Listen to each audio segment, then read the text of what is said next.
అందరికీ నమస్కారం. ఈరోజు మన టాపిక్ మనిషి ఏకాకి అయిపోతున్నాడు. మనం ఒక 50 సంవత్సరాల కింద మన జీవన శైలి ఇప్పటికీ ఈ ఆధునిక జీవన శైలికి చాలా భేదంగా ఉంది. ఈ ఆధునిక యుగం లోపల ప్రతి మనిషి చాలా బిజీగా ఉన్నాడు. టైం కేటాయించాలంటే చాలా కష్టంగా ఉంది. 24 గంటల సమయం సరిపోవట్లేదు. దీనికి అనేక కారణాలు ఉన్నాయి.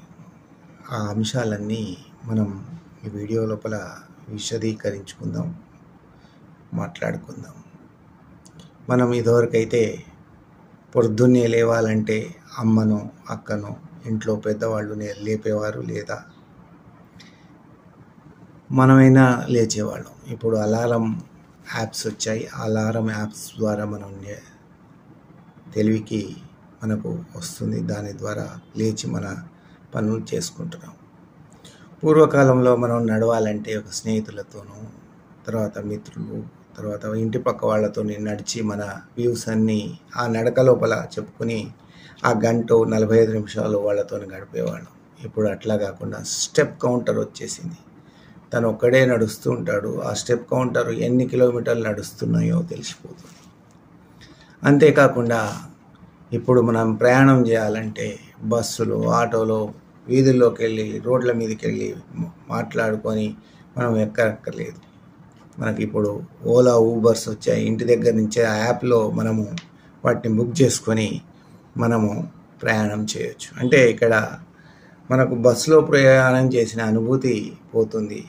రోడ్డు మీదకి వచ్చి మనం బార్గెనింగ్ చేసే ఆ అనుభూతి కూడా పోతుంది. ఆ ఊబర్ కానీ ఓలా కానీ ఎంత చెప్తే అంతే మనం పే చేయవలసిన అవసరం ఏర్పడుతుందన్నమాట. అట్లాగే మనం బట్టలు కొనాలన్నా, ఇతర వస్తువులు కొనాలన్నా మనకు ఎట్లాగూ అమెజాన్, ఫ్లిప్కార్ట్స్ ఉన్నాయి. వాటి ద్వారా మనం అనేక వస్తువులు మనం కొంటున్నాం ఇంట్లో ఆ యాప్స్ ద్వారా. ప్రత్యేకమైన రోజులలో, పండుగ రోజుల్లో ఆఫర్లు ఇస్తున్నప్పుడు ఇంకా ఎక్కువగా కొంటాం. ఎలక్ట్రానిక్ గూడ్స్, వాచ్లు, తర్వాత ఇతరత్ర బట్టలు, ఇవన్నీ ఎన్నో కొనుక్కుంటున్నాం. అంటే మన వీధుల లోపల, మన బజార్ లోపల ఉన్న షాపులలో మనం కొనే పరిస్థితి లేదు. అంటే మన సమాజంలో ఉన్న మామూలు వ్యక్తుల షాపులలో మనం కొనటం లేదు. కేవలం కార్పొరేట్ సంస్థలు అమ్మిన వస్తువులనే కొంటున్నాం. అంటే మన తోటివారు బ్రతకడానికి వీలు లేకుండా పోయింది. అలాగే మనం ఎక్కడికైనా పోయినప్పుడు మనం అడ్రస్ కనుక్కోవాలన్నా, పలానా వీధి ఎక్కడున్నా ఉందన్నా మనం పాన్ షాప్ వాడినో, తర్వాత ఒక ఆటో డ్రైవర్నో అడిగేవాళ్ళం. ఇప్పుడు అదంతా ఏం లేదు. గూగుల్ మ్యాప్స్ పెట్టుకొని వెళ్తున్నాం. అంటే వాళ్ళతో కూడా మనం డిస్కస్ చేసే పని లేకుండా పోయింది. అలాగే కిరాణం సామాన్ కావాలన్నా, పచారీ కొట్టు సామాన్ కావాలన్నా ఆన్లైన్ షాపింగ్ ఎలాగో ఉంది. ఆన్లైన్ షాప్లో కొంటూనే ఉన్నాం. ఆ విధంగా ఆన్లైన్ మనం పర్చేసింగ్ చేస్తూ మనం మన ఇంటి పక్క షాప్కు కూడా వెళ్లకుండా వాళ్ళకు కూడా బ్రతుకు తెరువు లేకుండా చేస్తున్నాం. నవ్వుకోవడానికి, సరదాగా మాట్లాడుకునేందుకు ఇంటి పక్క వాళ్ళతోని కానీ ఇవన్నీ ఏం లేకుండా ఇప్పుడు ఫోన్లు వచ్చేసాయి, వాట్సాప్లు వచ్చాయి, ఫేస్బుక్లు వచ్చాయి. వీటి ముందర కూర్చొని మనం పొద్దంతా గడుపుతున్నాం. పక్క వాళ్ళతోని సరదాగా మాట్లాడుకోవడం, నవ్వుతూ మాట్లాడుకోవడం, ఇతర వ్యూస్, తర్వాత వేరే విషయాలు మాట్లాడుకునేందుకు తీరికే లేకుండా ఇంట్లోనే ఉండి మనం ఇవన్నీ చేస్తున్నాం. అదేవిధంగా అప్పులు కావాలంటే యాప్స్ వచ్చాయి, లోన్ యాప్స్. ఆ లోన్ యాప్స్ ద్వారా మనం లోన్లు తీసుకొని ఆ ఉచ్చు లోపల బిగించుకొని మనం ఎంతోమంది మోసపోతున్నాం.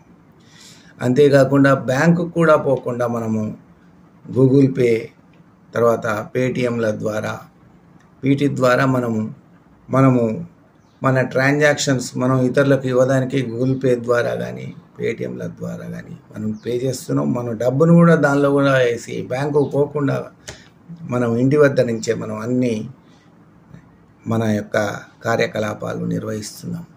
ఈ విధంగా మనం ఎన్నో రకాలైన మనకు కావాల్సిన అవసరాలు, మన దైనందిన జీవితంలో కావాల్సిన అవసరాలు అన్నిటినీ మనం ఇంటి వద్దనే ఉండి ఇవన్నీ తీర్చుకుంటున్నాం.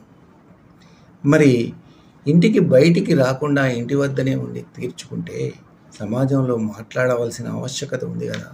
ఇరుగు పొరుగు వాళ్ళ యొక్క హితం మనం తెలుసుకోవాలి, మన యొక్క అవసరాలు కూడా వాళ్ళకు చెప్పాలి, మరి ఇతరులతో మాట్లాడాలి, మన సంస్కృతి సంప్రదాయాలు తెలియజేయాలి, మన పూర్వ పద్ధతులు తెలుసుకోవాలి. ఇవన్నీ అవసరం కదా.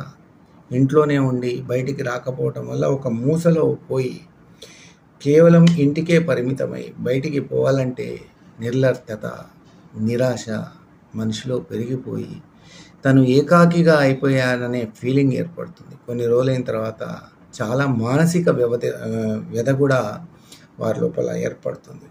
కాబట్టి ఇటువంటి వాటి నుంచి యాప్లు మనం సమాజంలో మార్పు అనేది సహజం, తప్పనిసరిగా ఆది మానవుడి దగ్గర నుంచి ఇప్పటి వరకు వచ్చింది మార్పు.